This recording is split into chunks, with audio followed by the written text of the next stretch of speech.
Ang Ninuno. Ang kwentong ito ay hango sa totoong buhay. Mula ito sa isa nating kabayan na itago na lang natin sa pangalang Kusim. Taong 1960, Kandihay, Bohol. Nang mga panong ito, 19 na taong gulang pa lamang si Kusim. Kakalibing pa lang ng lolo niyang si Adoro. Kagad itong sumunod sa yumaong asawa na si Lola Pasita. Kasalukuyang nililinis ng binata ang tahanan ng matanda. Malaki ang bahay. 2 palapag at halatang napaglumaan na ng panahon. Maliban pa dyan, ito ang dating tagpuan ng mga taong umanib sa kilusan nung panahon ng digmaan. Maraming namatay sa tahanang iyon bukod pa sa mga labi na dinadala doon. Hindi naman lingid sa kaalaman ng buong pamilya na si Lolo Adoro ay kasapi ng kilusan. Matapos ang digmaan, malaki ang pinagbago ng matanda. Palaging tahimik. Umaalis ng tahanan ngunit hindi nila alam kung saan nagpupunta. Habang naglilinis ang binata sa itaas, sa kwarto ng lolo't lola, napapaisip noon si Kusim na tignan kung ano ba talaga ang laman ng kwarto sa kabila. Noong nabubuhay pa ang mga matanda, walang sino mang nakakapasok sa isang maliit na kwarto na nakakandado. Lahat ng miyembro ng pamilya pinagbabawalan na pakialaman ang kwarto. Dagdag pa ni Lolo Adoro, may masamang mangyayari sa kahit sinong pumasok sa kwarto. Basta ang haka-haka noon, baka may masasamang elemento na nakatira sa loob nito. Bukod sa nakakandado, pinalibutan pa ito ng kadena na may telang nakalambitin at may mga alpabetong hindi naman maintindihan. Kahit nang mautusan siya ng ama na maglinis ng bahay ng lolo, mahigpit pa rin itong pinagbawalan na pasukin ang silid. Kaso nga lang sa pagkakataong ito, malakas ang kuryosidad ng binata na malaman kung ano ang makikita sa loob. Naiisip niya ng mga sandaling iyon.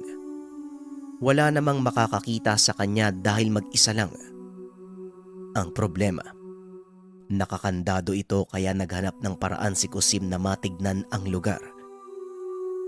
Sinubukan niyang itulak ang pinto. May siwang ngunit hindi naman maaninag ang loob.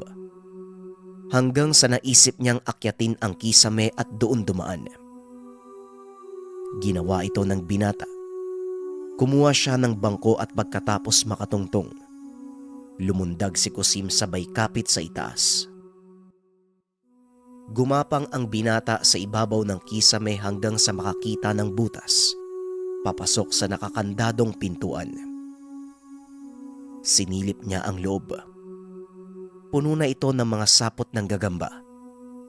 Halos hindi na makita ang kwarto dahil bukod sa mga sagabal na sapot, binalot na din ng makapal na alikabok.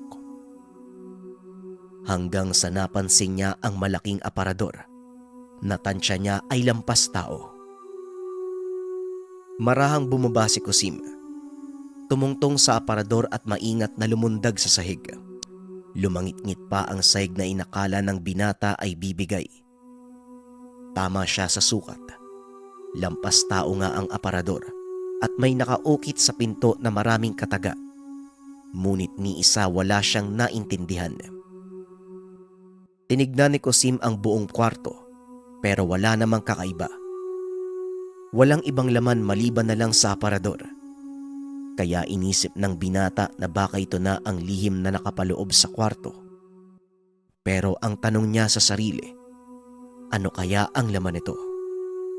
Akala niya nung una nakakandado din ngunit nang hawakan ng pintuan, kusang bumukas at may nakita siyang malaking bagay na nakabalot sa tela. Ano kaya to? Teka, ang bigat naman. Wika ni Kusim habang hinahatak ang malaking bagay. Dahil sa sobrang bigat. Nang matumba ito sa balikat ni Kusim, napaluhod ang binata. Ayon sa kanya, tila may bakal na laman ng tela. Hindi nga siya nagkamali dahil nang ilapag niya ito sa sahig at binuklat ang nakabaluktot. Bumungad sa kanya ang napakalaking patalim. Tila sundang ito nalampas kay Kusim ang haba. Sobrang talim at nang sinubukan niya sa tela, nanlaki ang mga mata ni Kusim. Sapagkat nagmistulang papel ang tela kahit wala siyang puwersang ginamit. Nakakatakot naman. Mukhang espada to ng matangkad na tao ah. Teka, hindi lang basta matangkad. Parang higante. Wika ni Kusim sa sarili. Kaya mas lalong napaisip ang binata kung ito ba ang itinatagong lihim ng lolo sa loob ng mahabang panahon. Naglalaro sa isip ng binata kung anong misteryo ang bumabalot sa malaking patalim. Maya-maya pa, may napansin siya na iba pang bagay sa loob ng aparador bukod sa patalim.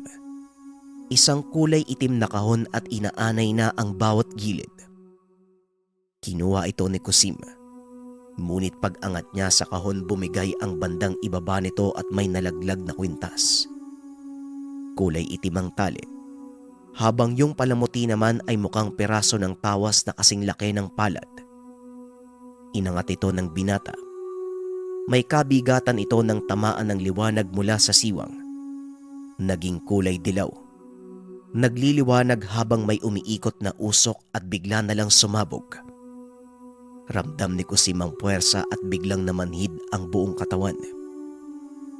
Kasabay ng paggapang ng kung anong bagay sa balat ni Kusim. Mula sa kamay kung nasaan naroon ang kwintas. Gumagalaw ito sa ugat ni Kusim hanggang sa unti-unting nararamdaman sa buong katawan. Dahil sa pangyayari, napapitlag si Kusim. Ngunit bigla na lang lumangit-ngit ang sahig na anumang oras ay maaari ng gumuho. Ilang segundo lang ang pagitan. Tuluyang bumigay ang sahig kaya lumusot si Kusim papunta sa ibaba. Sa bandang kusina kung saan naroon ang tambakan ng mga lumang kagamitan. Kasama niya sa pagbagsak yung malaking patalim at bagay na tila kwintas. May kataasan ang pinaglaglagan niya. Kaya sobrang natakot noon si Kusim kung bakit hindi man lang siya nasaktan. Hindi ito nakalimutan ni Kusim. Sa katunayan, nauna pa ang ulo na humampas sa lupa at nadaganan ng aparador. Pero kahit kaunting galos wala siyang natamo. Kung iisipin, dapat basag na ang ulo at balina ang buto dahil sa bigat ng dumagan sa kanya. Mabuti na lang wala ang mga magulang ng mga panong iyon. Dahil kung nagkataon, siguradong malalaman ng mga ito kung anong nangyari sa bahay ng lolo at lola. Hindi niya maiwasang mag-alala dahil ilang metro lang ang layo sa tahanan nila Kusim. Napaisip siya kung ano ang gagawin. Bukod sa misteryo kung bakit hindi man lang siya nasaktan, nabalik tanaw niya ang kakaibang nangyari sa katawan. Alam niya sa sarili na likha ito ng kwintas na hawak niya. Hindi malaman ang gagawin ng sandaling iyon. Hanggang sa bigla na lang pumasok sa isip na ilabas ang mga nakuhang gamit at dali nito sa kaibigang matanda na kilalang albularyo sa lugar. Si Tandang Dako. Ito ang bansag sa kanilang lugar dahil malaki itong tao. Inihanda na ni Kusim ang sarili. Alam niyang mahabang lakaran nito at bukod pa dyan, napakabigat ng malaking patalim. Huminga ng malalim ang binata sabay buhat sa bakal. Ngunit nawalan siya ng balanse at nagulat. Biglang gumaan yung malaking patalim. Ayon kay Kusim, hindi na nalalayo ang bigat nito sa normal na timbang ng karaniwang itak. Yung malaking bakal ay naging sobrang gaan na siya namang mas lalong nagpataka sa binata. Kanina lang napakabigat nito na buhatin, ngunit ngayon tila wala na ito sa kanya. Nagagawa niya pa itong iwas-iwas ng walang kahirap-hirap. Dinampot niya ang kwintas, isinuot at marahang lumabas ng bahay. Napakaingat ni Kusim. Tinitignan niya ang buong lugar kung wala bang tao. Nang makita niya na napakapayapa na ng lugar, kagad tumakbo ang binata papunta sa bahay nila Mang Dako. Habang binabaybay ang daan na napapagitnaan ng ilang kabayan, hindi lumilingon si Kusim. Pero nagtataka siya sa sarili kung bakit bawat hakbang at tapak sa lupa, naririnig niya ang bawat kalabog na tila napakabigat niya. Idagdag pa dyan, hindi man lang siya natitisod sa kahit anong nakaharang. Sa halip hindi alintana ang mga maliliit na kahoy at masukal na lugar kung saan siya napapadaan. Hanggang sa nakarating na siya malapit sa bahay ni Mang Dako, bahagya niyang binagalan ang paglalakad. Kumabig papunta sa likod dahil may isang pasyenteng inaasikaso si Mang Dako. Kasama pa nito ang dalagang anak ni Mang Dako na si Hasmin. Nang makarating naman sa likod, kagad niyang pinasandal ang mahabang patalim sa puno ng buli. Nang matapos sumirit ng takbo papunta sa balon at doon naghilamos si Kusim, tinanggal niya ang mga alikabok sa katawan na naging putik ng pagpawisan. Matapos nun, pasimpleng lumapit si Kusim doon sa bakuran ng bahay kung saan may beranda at nanggagamot si Mang Dako. O Kusim, ang aga mo naman ata para manligaw. Teka ga, hindi ka man lang naligo. Asmin, kapag nanuyo ang lalaking ito, huwag kang maniniwala ha. Kilala ko ang apog yan. Maraming kalokohang ginagawa yan. Wika ni Mang Dako. Hindi na bago kay Kusim dahil ito ang palaging bungad sa kanya sa tuwing mapapabisita sa tahanan ng albularyo. Kilala siya ng matanda. Madalas silang magkasama, lalo na kapag isinasabong ang manok, inuman at ilang pang aliwan. Nagkakasundo ang mga ito. Kaya ganun na lang ang paghihigpit ni Mang Dako sa anak dahil alam niyang nahuhumaling si Kusim kay Hasmin. Mang Dako, hindi porket bibisita ako dito manliligaw na, no? Tugon ni Kusim. Yang diskarte mo, gawain ko yan noon eh. Kunyari kakaibiganin yung tatay ano, para magkasundo kagad. Ay sus, magpatuloy ka muna. At saka, hindi bagay sa iyo yung anak ko. Bansot ka eh. Wika ni Mang Dako. Hindi po yan yung sadya ko dito. Pagkatapos po ng panggagamot nyo sa pasyente, may ipapakita po ako sa inyo. Hasmin, magandang hapon sa iyo Wika ni Kusim. Abay talagang may pahabol pa. May pahabol ka pa sa anak ko ha. Sa akin hindi ka man lang bumati na magandang umaga. Doon ka magantay sa kamalig. Ikaw naman Hasmin, pumasok ka sa loob. Magsaing ka na. Wika ni Mang Dako. Hindi na nagsalita pa si Kusim. Tahimik itong pumunta sa kamalig at inantay na matapos ang albularyo. Gabi na nang matapos ito sa panggagamot. Lumapit si Mang Dako at nagtanong kung ano ang sadya ni Kusim. Sumunod po kayo sa akin. Doon po malapit sa balon ko inilagay. Teka, huwag niyo naman po akong itulak. Wika ni Kusim. Ay sos, dumiretso ka na. Huwag ka nang tumingin sa bahay. Alam kong anak ko ang tinatanaw mo. Eh nasaan ba? Teka nga. Bakit parang may kakaiba sa'yo? Teka. Nakakakilabot ka. Huminto ka nga. Wika ni Mang Dako at bigla na lang sumimangot ang muka. Tinitigan niya ng maigi si Kusim. Kitang-kita ng binata ang pagtataka nito. Tinignan siya ng matanda mula ulo hanggang paa. Dahil dito, nagtanong ang binata kung bakit. Ngunit hindi kaagad nakapagsalita si Mang Dako. Nakatitig pa rin ito sa kanya. Wala. Naaasiwa lang ako sa'yo. Parang may nagbago eh. Sandali. Saan bang ipapakita mo sa akin? Wika ni Mang Dako. Inangat ni Kusim ang kamay. Tinuro ang mahabang bakal na nakasandal sa puno ng buli. Yan po oh. Yan po ang dahilan kung bakit ako nagpunta dito. Wika ni Kusim. Nang makita ni Mang Dako ang gamit, makikita sa muka at kilos nito ang sobrang pagkamangha. Nanlaki ang mga mata. Napatakip ng bibig habang umiiling. Napabitaw pa ito ng mabigat na salita. Mabaging langit. Saan galing yan? Ikaw ba ang may dala niyan? Tanong ni Mang Dako. Sinabi naman ni Kuming na dala niya at ipinaliwanag din kung saan niya nakuha. Lahat ng detalye at mga nangyari sa kanya nakakaiba. Totoo nga ano? Totoo nga ang sinabi ng tatay ko.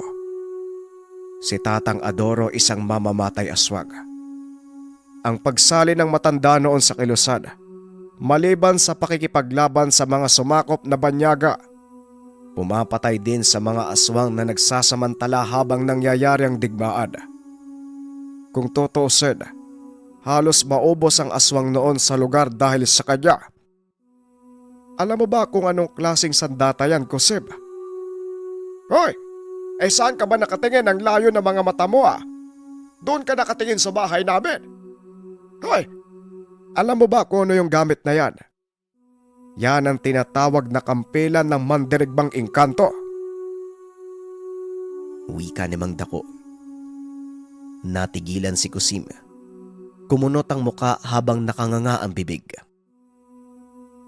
Sa pagpapatuloy ng pagpapaliwanag ng albularyo, maraming siglo na ang nakalipas nang mangyari ang digmaan. Hindi sa panig ng mga tao, kung hindi digmaan ng mga engkanto. Isang tao ang gumagala noon sa gubat. Natagpuan ang naiwang gamit ng mandirigmang engkanto na nasa ilalim ng malaking puno ng balayong. Naging bantog ang taong nakakuha ng kampilan. Dahil napaka-misteryoso, minsan niya lamang itong nakikita. Dagdag pa ng albularyo, maaring si Lolo Adoro ay anak ng taong bantog na mananabas ng aswang. Ang legasiya ng ama ay pinagpatuloy ni Adoro, ngunit nang maging payapa na itinago na ang gamit. Nang mga sandaling iyon maging si Kusim hindi makapaniwala. May nakatago pa palang lihim sa pagkatao ng lolo maliban sa pagiging rebelde. Ang kampilan ay may wagang bagay. Dagdag pa dyan ang paliwanag ni Mang Dako. Nangingilabot si Kusim. Mulat naman ang binata sa mga kakaibang bagay. Dahil din ito kay Mang Dako na lagi niyang nakakasama. Pero sa pagkakataong ito, ngayon pa lang niya nakita si Mang Dako na may kakaibang reaksyon. Habang pinagmamasdan ng gamit, halo-halong emosyon na hindi mapaliwanag ang nararamdaman. Tila may takot na may kasamang pagkamangha. Lumapit si Mang Dako sa kampilan. Hinahaplos ang gamit habang napapailing. Kung hindi ako nagkakamali, may kasama pang kwintas ang bagay na to. Iisa lang ang may-aring engkanto. Ito ay ang engkantong walog. Mga higante. Nakakakilabot ang itsura ng walog. Ang hawakan naman ng kampilan na to, dignom na mula sa kahoy na balayong. Ramdam na ramdam ko ang lakas ng bertod. At isa pa, gawa sa banal at matigas na kahoy. Sandali, matanong ko lang, bukod dito, may nakita ka pa bang iba? Tanong ni Mang Dako. Tumango si Kusim. Inangat ang bagay na nakatago sa leeg. Ito po, Nang mahawakan ko po to, parang umalog po yung katawan ko. Mula po dito hanggang sa paa. Parang may gumagapang tapos nagliliwanag po siya. Pero ngayon hindi na eh. Kaso mainit siya sa balat. Pagpapaliwanag ni Cosima. Makikita sa mga mata ni Mang Dako na tila naaligaga at natatakot sa binata. Hindi kagad nakapagsalita. Hindi gumagalaw at nakatitig lang kay Cosima. Kaya naman napatanong ang binata kung bakit. Huwag ka sanang maging masamang tao, Cosima. Napakadelikado mo kaya pala naaasiwa ako sa'yo. Nakakapanindig balahibo ang nangyari sa'yo kanina. Isang indikasyon na pumasok na sa katawan mo ang presensya ng gamit na yan. Ang ibig sabihin, nasa lumo ang legasiya ng lolo mo nang hindi namamalayan. Hindi na yan magtatagal sa'yo. Maliban na lang kapag dumating ang araw na gusto mo nang isuko ang gamit. Pero matagal pa yon bago mangyari. Kagaya ng lolo mo, gagamitin pa ng gamit na yan ang katawan mo sa mahabang panahon. Hindi ka ba nagtataka? Nagsimula kagad ang bisa. Paano mo nabitbit ang kampelan dito? Napakabigat yan. Cosima, ito lang ang pakiusap ko. Alam kong may pagkapilyo ka, pero hanggang doon lang. Huwag ka sanang maging masamang tao. Dahil kapag nangyari yon, babalutin ng karimlan ang isipan mo. Sasakupin ng demonyo at gagamitin ka nila para gumawa ng masama. Wika ni Mang Dako. Dagdag pa ng albularyo. Likas na masama ang kampilan at kwintas. Ngunit ginamit ito ng lolo niya sa kabutihan. Maging ang unang naging may-ari. Kapag tumaliwas ang sino mang magtatangan dito, sasamantalin ng demonyo ang kainaan at tuluyang magiging halimaw si Cosima na siyang napakahirap hadlangan dahil sa lakas ng gamit. Ano po ba yung sinasabi nyo? Mas kinikilabutan po ako sa inyo, Mang Dako. Paano nakarating kayo sa demonyo? Hanggang ngayon nagtataka po ako eh. At saka balot ng misteryong isipan ko dahil sa nangyari. Tapos sasabihin nyo, rekta, demonyo. Bakit? Masama po ba ako sa paningin nyo? Pinapasuri ko lang naman yung gamit ah.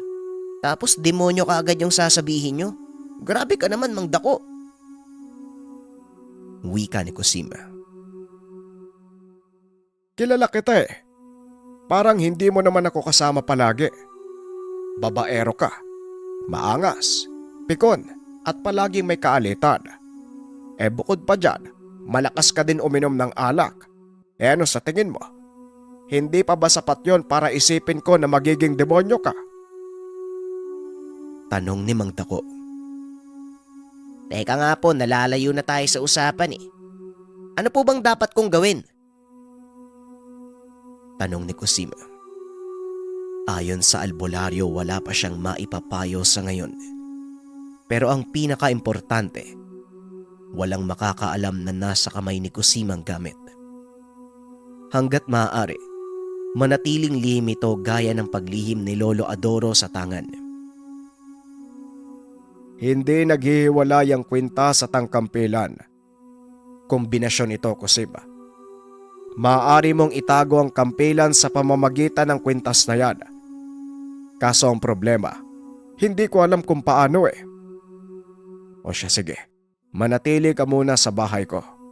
O hindi kaya naman, araw-araw ka na lang pumunta. Pag-aralan natin kung paano papaganahin ang mga gamit mo. Pero makinig ka. Huwag na huwag kang lalapit sa anak ko. Nagkakaintindihan ba tayo? Wika ni Mang Dako. Hindi naman sumagot pa si Cosima. Maya-maya pa pinauwi na ni Mang Dako ang binata. Sinabihan niya na dapat magpaalam ito sa mga magulang. Kahit iba ang dahilan, basta hindi lang mag-alala ang mga ito na nasa poder niya ang binata. Yun na nga ang nangyari. Nagpaalam na si Cosim sa mga magulang. Kagad nakabalik ang binata sa tahanan ng albularyo. May baon pa itong banig at kumot. Meron din siyang dalang bag na may lamang mga gamit. Teka, sandali nga Kusim. Sino ba nagsabi sa'yo na magdala ka ng sangkatutak na gamit? Dito ka ba titira habang buhay? Kayo naman po nagsabi sa akin eh. Sabi nyo dito muna ako. Kaya ito nagdala ako ng gamit. Dito na din po ako maliligo at kakain. Tugon ng binata. Makikita sa mukha ni Mang Dako na nagpipigil itong makapagbitaw ng mabigat na salita. Namumula na ang muka at magkasalubong ang kilay. O siya, sige. Pero doon ka sa kamalig matutulog. Lalagyan na lang kita ng tabing nang hindi ka lamigin. Ano pang tinitigin-tigin mo dyan? Ilagay mo na ang gamit mo sa kamalig. Isabit mo lang sa pawid yung mga basura ba? Wika ni Mang Dako. Magsasalita pa sana si Kusim. Ngunit pinili na lang niya na manahimik. Nasa likod kasi nito si Yasmin. Nakatitig sa kanya habang nakangiti. Sinabi ng matanda sa binata na maya-maya lang kakain na sila. Matapos doon maagang magpapahinga at bukas ng umaga, may kailangan silang puntahan. Napatanong naman si Kusim kung saan. Tumugon si Mang Dako. Sa lugar na tahanan ng mga mandirigmang engkanto. Baka sakaling makatulong ang presensya ng lugar para malaman kung ano ang paraan upang magamit ni Kusim ng tama ang mga gamit. Matapos makapag-usap, pumunta na si Kusim sa kamalig. Ngunit sa hindi inaasahang pagkakataon, bigla na lang nagdatingan ang 4 na tao, 3 matanda at 1 binata. Nasa bungad lang ito ng bakuran at hindi nagsasalita. Sa halip nakatayo lang, nakatanaw sa loob ng tahanan. Sinuri ito ng maigi ni Kusim dahil baka simpleng pasyente lang. Sa katunayan bumaba ng kamalig ang binata at lumapit. Ngunit nang makita ang mga mukha ng mga tao, biglang nabagabag si Kusim. Yung akala niyang nakatingin sa tahanan, sa kanya pala nakatitig. Nanlilisik ang mga mata na tila may nais gawin kay Kusim. Tinanong naman ng binata kung ano ang sadya nila sa lugar. Ngunit hindi nagsasalita ang mga ito. Doon na nakaramdam ng takot si Kusim. Umatras ang binata hanggang sa narinig niya ang boses ni Mang Dako. Kusim, pumasok ka sa bahay, dalian mo! Wika ni Mang Dako. Hindi man alam ni Kusim ang dahilan, ngunit hinala niya dahil ito sa 4 na lalaki sa labas. Nang makalapit na sa matanda, bumulong ito sa kanya na mga aswang ang nakikita ni Kusim. Ano po, aswang? Parang tao lang naman pala eh. Teka nga po, ano po bang pakay nila dito? May atraso ka po ba sa kanila? Tanong ni Kusim. Wala akong atraso sa mga aswag. Hindi ko kilala ang mga yan. Pero isa lang ang naiisip kong dahilan. Maaaring ikaw ang sadya ng mga aswag. Posibleng naramdaman nila muli ang presensya ng mamamatay aswag na dating hinawakan ng lolo mo.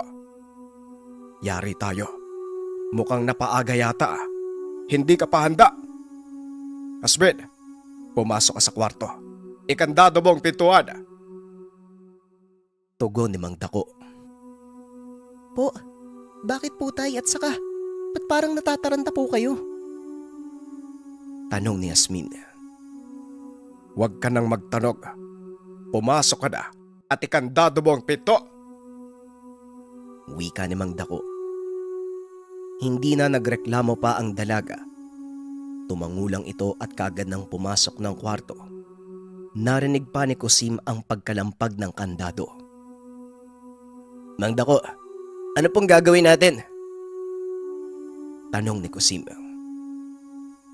Hindi ako sigurado.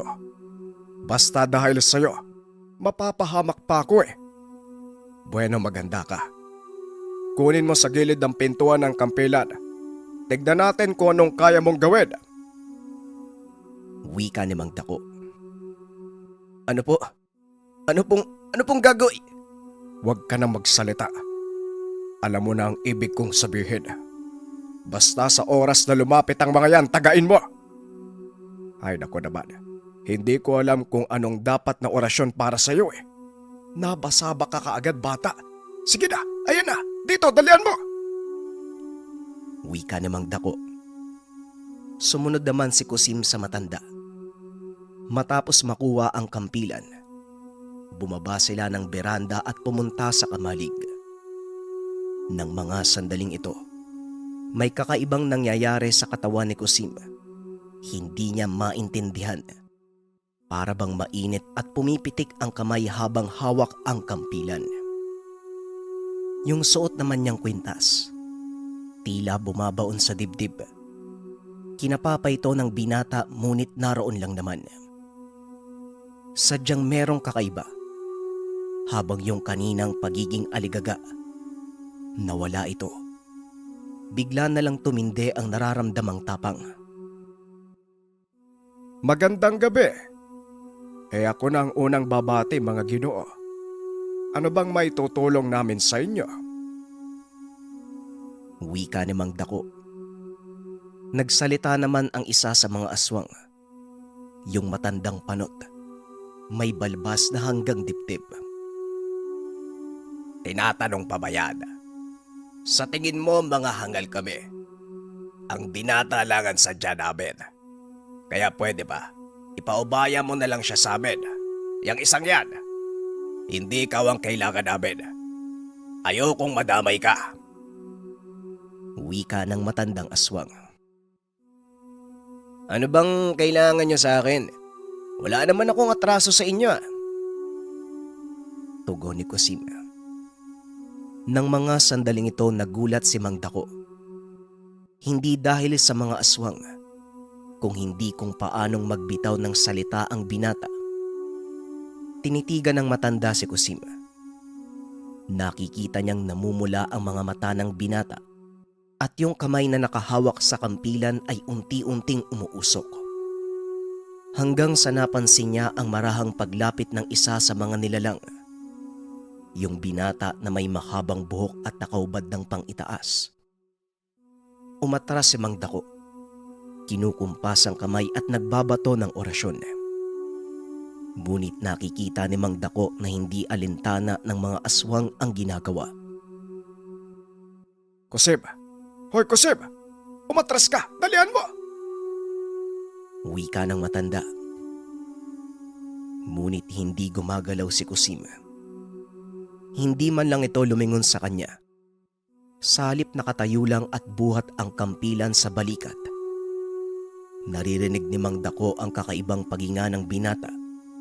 Tila hilik ng malaking nilalang at paglakas ng kakaibang puwersa sa paligid. Nararamdaman ni Mang Dako ang pagtama ng mainit na aura na mula sa katawan ni Kusim. Noong ilang distansya na lang ang aswang, dito biglang itinaas ng binata ang kampilan ng walang kahirap-hirap. Nakaduro ang patalim sa kalangitan at kung titignan, mukhang karaniwang itak lang ang bitbit ng binata. Nakakamangha. Mukhang hindi na kailangan ng proseso ng tangan Hindi kaya ora mismo magkakaroon ng bisa sa oras na ginamit niya ito sa pagpatay? Wika ni Mang Dako sa sarili.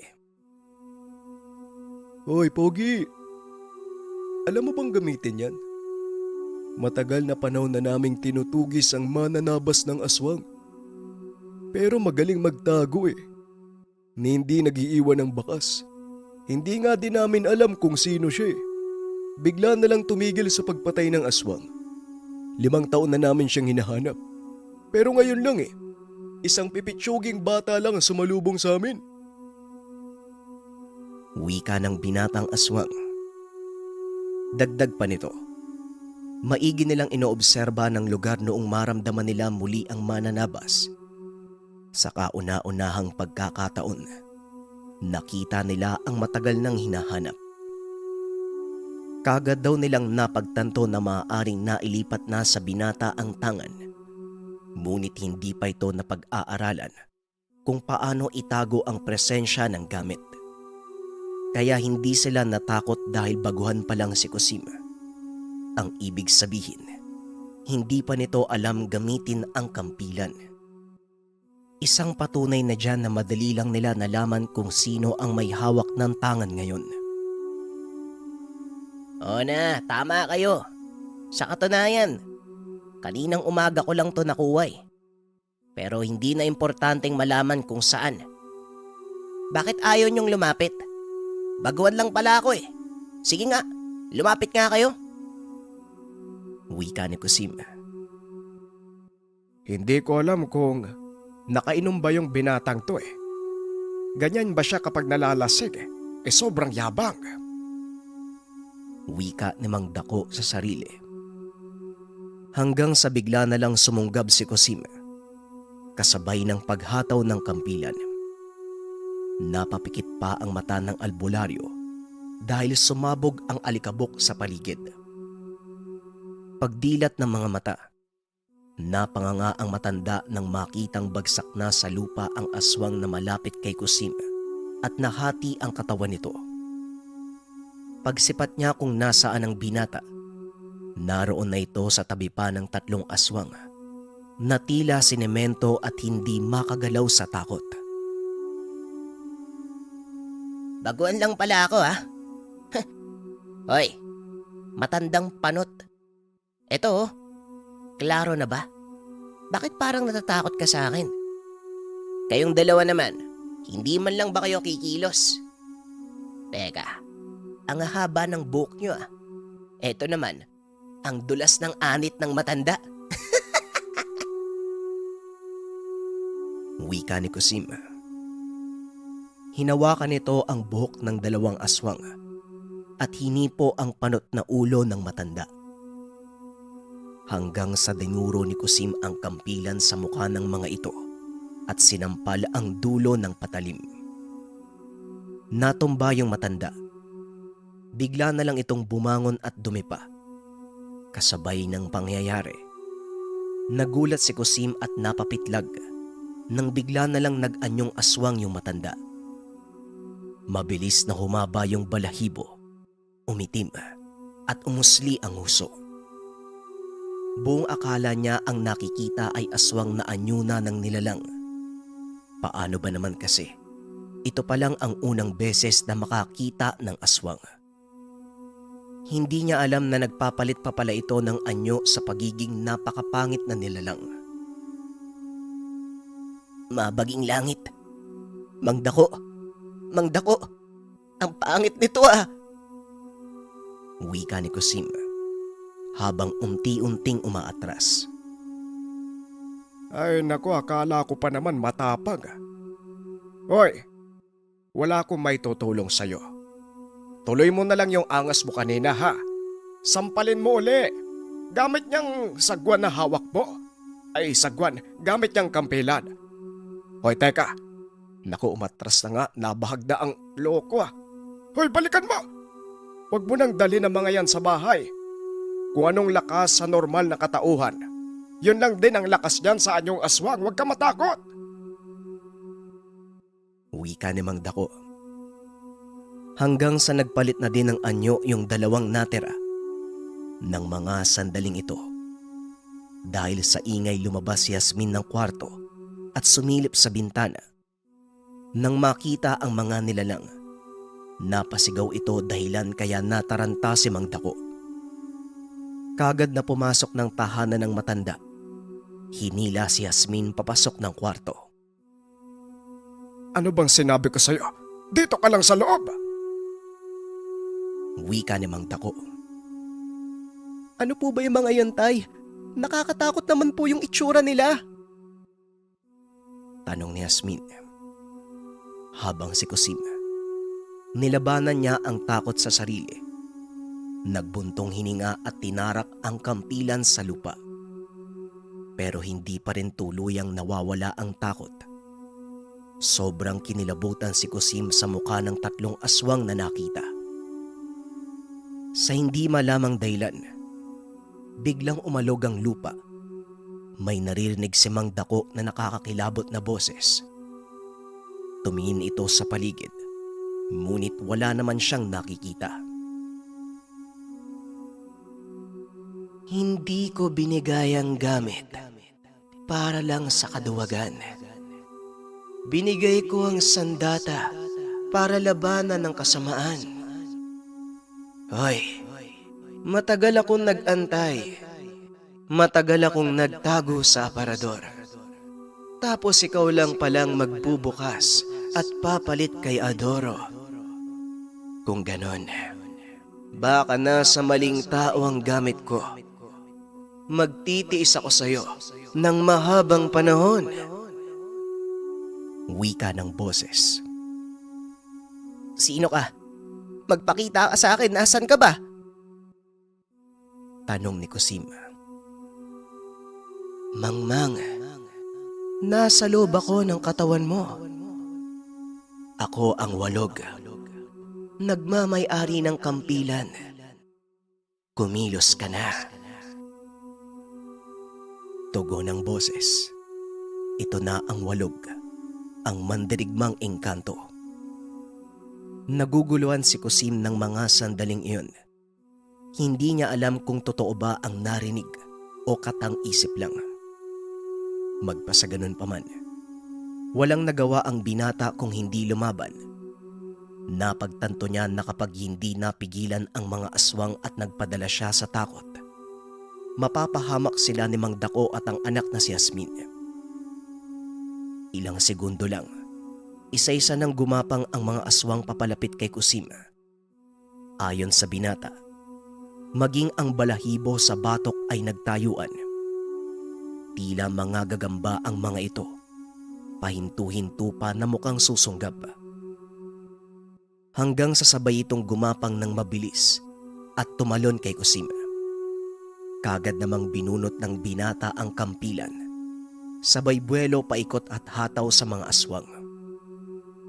Rinig sa lugar ang tunog na tila sinibak na kahoy.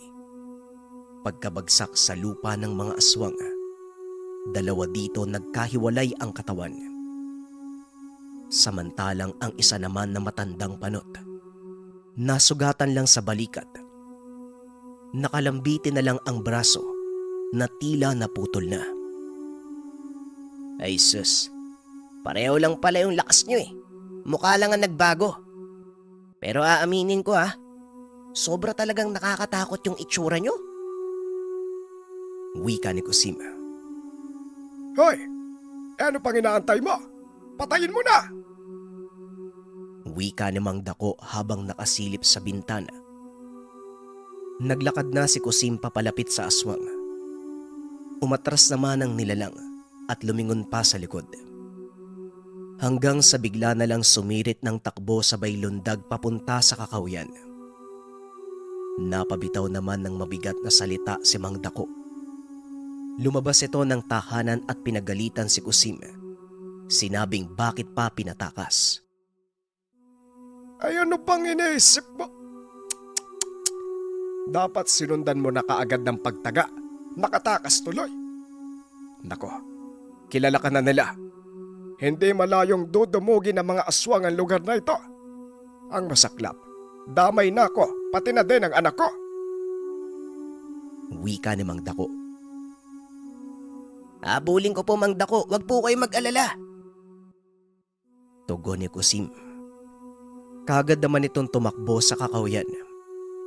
Nang mga sandaling ito, kita sa mukha ni Mang Dako ang takot at pagkalito. Anak Asmin, doon ka muna sa bahay ng tiya mo. Wika ni Mang Dako. Kagad namang lumapit si Yasmin. Bakit po tay? Saan po kayo pupunta? Ayon kay Mang Dako, tutulungan niya si Kusim. Sisiguraduhin nitong magtatagumpay sa pagpatay ng aswang ang binata. Dahil kung hindi, lalaganap ang mga aswang sa lugar. Sige na. Huwag ka na munang magtanong pa. Basta magtago ka. Mag-iingat ka anak ka. Eto kasing si Kusim kapag hindi nasugpo ang aswang na tumakas, siguradong babalik sila dito sa lugar. Ano sa tingin mo mangyayari sa atin ha? Mapapahamak tayo. Sige na, umalis ka na anak. Wika namang dako. Tumangulang si Yasmin bilang pagsang-ayon. Habang naghahanda ng kagamitan ang dalaga sa pag-alis. Nakahanda na rin si Mang Dako ng mga kagamitan, pangontra sa mga aswang. Ilang sandali lang umalis na si Mang Dako. Sinusundan ng matanda kung saan papunta si Kusim. Dala ni Mang Dako ang buntot pagay na itinali sa dulo ng lubid. Tangkil din ito ang lumang tabak na namana sa mga ninuno at ilang mga bagay na nakasabit sa leeg, mga mutya at medalyon ni Mang Dako. Alam niya kung saan papunta ang tinatahak na landas ni Kusim sapagkat ramdam niya ang naiiwang presensya ng binata sa bawat lugar.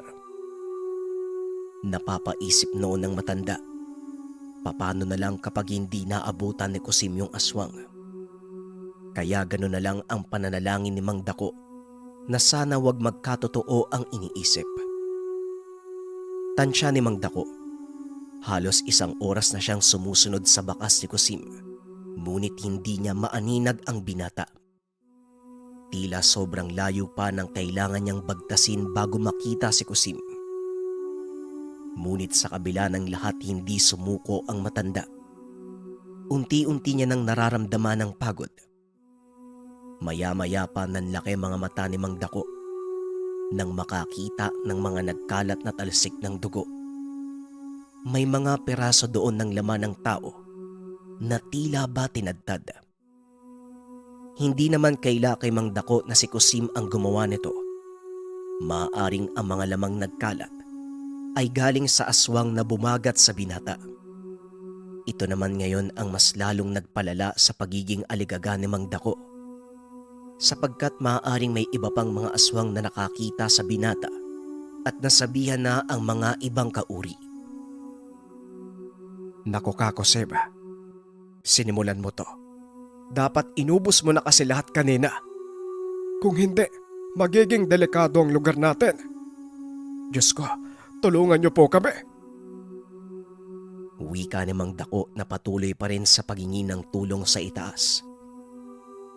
Ilang oras pa na paglalakbay ng matanda at habang palayo ng palayo, dumadami din ang nakikita niyang mga bangkay. Hanggang sa napahinto na lang bigla si Mang Dako. Nakarinig siya ng ungol at pag-angil sa unahan. Kinabahan ng matanda dahil kung hindi siya nagkakamali, nasa unahan si Kusim, nakikipagpatayan sa mga aswang. Marahang kumabig sa mga punong magkakadikit si Mang Dako. Dito dumaan ng maingat hanggang sa nakita ang ilang kabahayan sa unahan. Mga kubo lang at tama nga siya ng hinala. Naroon si Kusim sa gitna ng kabahayan. Napapalibutan ito ng lampas 10 katao. Pero alam ni Mang Dako na aswang ang mga ito. Hindi malaman ni Mang Dako ang gagawin. Bagaman kumpleto ng kagamitan, ngunit hinihila siya ng sariling pagkatakot. Hindi niya na maiakbang pa ang mga paa. Panay sipat sa paligid at baka may nagtatagong aswang. Hanggang sa nakarinig si Mang Dako ng mahinang kaluskos. Galing sa likuran. Paglingon ng matanda, laking gulat niya nang makita si Yasmin. Ano bang ginagawa mo dito? Ay naku, ikaw talaga. Napakadelikado dito, Yasmin. Bakit ka ba sumunod? Wika ni Mang Dako sa mahinang boses. Hindi po ako mapanatag, Tay. Nag-aalala po ako para sa inyo. Teka nga po, may karunungan din naman po ko kagaya nyo ah. Kaya ko din pong lumaban. Ito, dala ko po yung itak. Wika ni Yasmin. Oo, may karunungan ka at alam kong biyasa ka. Pero anak kita, hindi pwedeng may mangyari sa'yo. Ay Diyos ko, nakikita mo ba ang nasa paligid mo? Pugad ito ng mga aswag. Hindi nga ako nagpapadalos-dalos tapos dumagdag ka pa. Hindi ka na din pwedeng bumalik. Baka bagatin ka ng mga aswag. Dito ka lang. Huwag kang lalayo. Wika ni Mang Dako. Bigla na lang siyang tinulak ni Yasmin. Nakita ang anak. Lumundag sa isang banda. Pinagtataga ang isang puno. Nanlaki mga mata ni Mang Dako. Nakarinig siya ng pag-ungol. Bigla na lang may natumba na tao mula sa punong tinataga ni Yasmin. Isang aswang.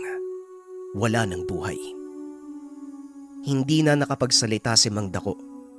Nakanganga at sobrang namangha sa ginawa ng anak. Ilang segundo lang ang namagitan. Sumigaw si Yasmin at sinabing palapit na sa kanila si Kusim. Ngunit sangkatutak na aswang ang nakasunod sa binata. Kaagad namang napatayo si Mang Dako. Walang nagawa kung hindi harapin na lang ang paparating na panganib. Yawa ka talaga, Kusim. Talagang dinala mo ang mga impakto dito. Wika ni Mang Dako. Sabay bunot sa itak at lubid na may buntot pagi. Nakita ko si Yasmin saka ikaw, Mang Dako. Malay ko bang susundan ako ng mga aswang? Teka, ako na nga haharap. Diyan lang kayo. Wika ni Kusim. Sabay harap sa mga aswang at winasiwas ang kampilan. Nang mga sandaling ito hindi nakagalaw si Mang Dako at Yasmin.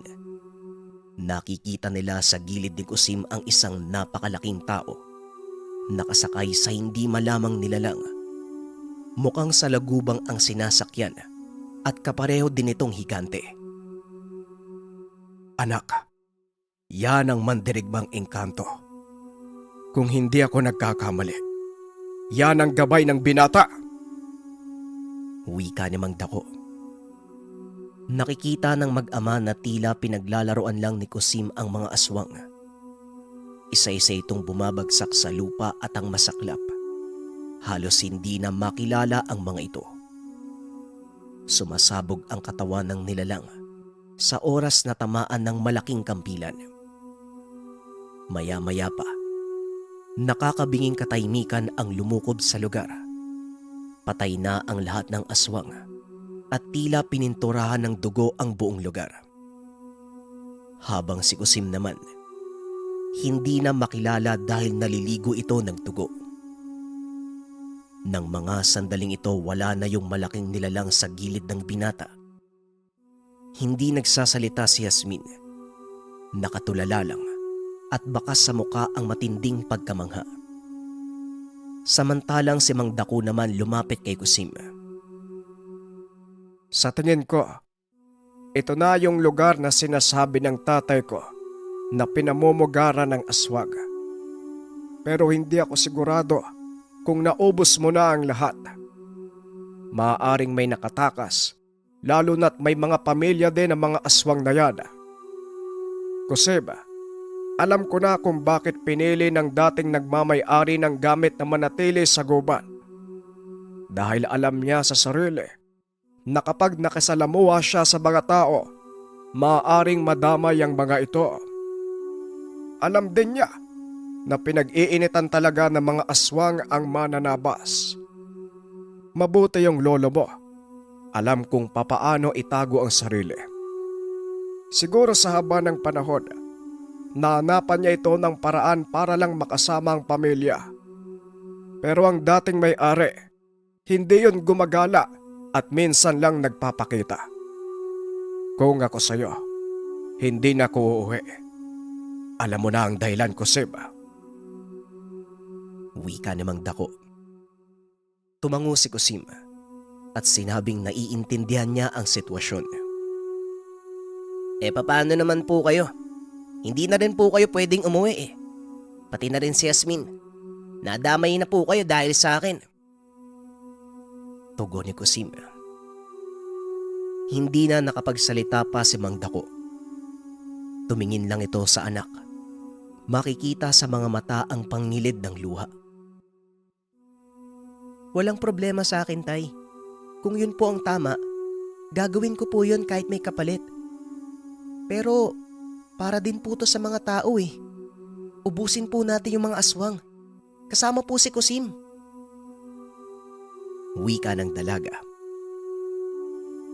Hindi na sila bumalik pa sa sariling lugar. Nabulabog ang puok at inakala ng mga residente na baka pinatay ng mga aswang sina Kusim at mag-ama. Nanatili silang tatlo sa gubat. Gumawa ng tahanan sa liblib na lugar at dito nanirahan. Minsan bumibisita si Kusim sa pamilya, ngunit sandali lang at kaagad ding umaalis para kahit papano hindi na ito mag-alala. Araw-araw pumapatay ng aswang si Kusim. May iba na hindi niya alam kung aswang ba o hindi. Basta napakapangit ng itsura at tila bulok na laman ng amoy. Bagaman may nasisilungan sa loob ng gubat, pero hindi pumapayag si Mang Dako na nasa isang bubong silang lahat.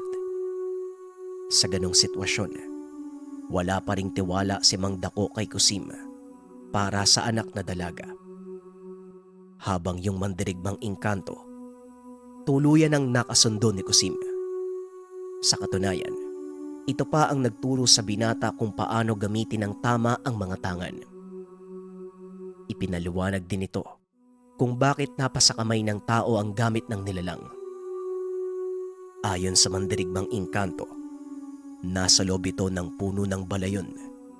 Dignom na puno, pero matatawag ding sinukuan. Ito lang ang natatanging puno sa loob ng gubat na tinitingala ng lahat ng mga punong nasa paligid. Ito ang puso at sentro ng kalikasan. Doon nagbabantay ang diwata ng mga engkanto. Totoo na may nangyayaring digmaan noon sa mga kapwa engkanto. Nang matalo na mga gawi-gawin ang mandirigmang engkanto, sinuko nito ang gamit sa diwata. Nilagay sa loob ng puno at yun na ang balayong. Ang diwata ang nagpasya na ipagkalob ito sa tao upang kahit papano magamit sa kabutihan. Ito ang batayan ng halos lahat ng tangan. Namimili ng karapat-dapat ang mga nilalang at elemento upang ipagtanggol ang sangkatauhan. Maraming salamat sa pakikinig ng ating kwento. May mga susunod pang kwento patungkol sa kampilan at mandirigmang engkanto. Tatapusin lang muna natin ang kwento ng Maharlikang Balaw. Muli maraming salamat. Paalam.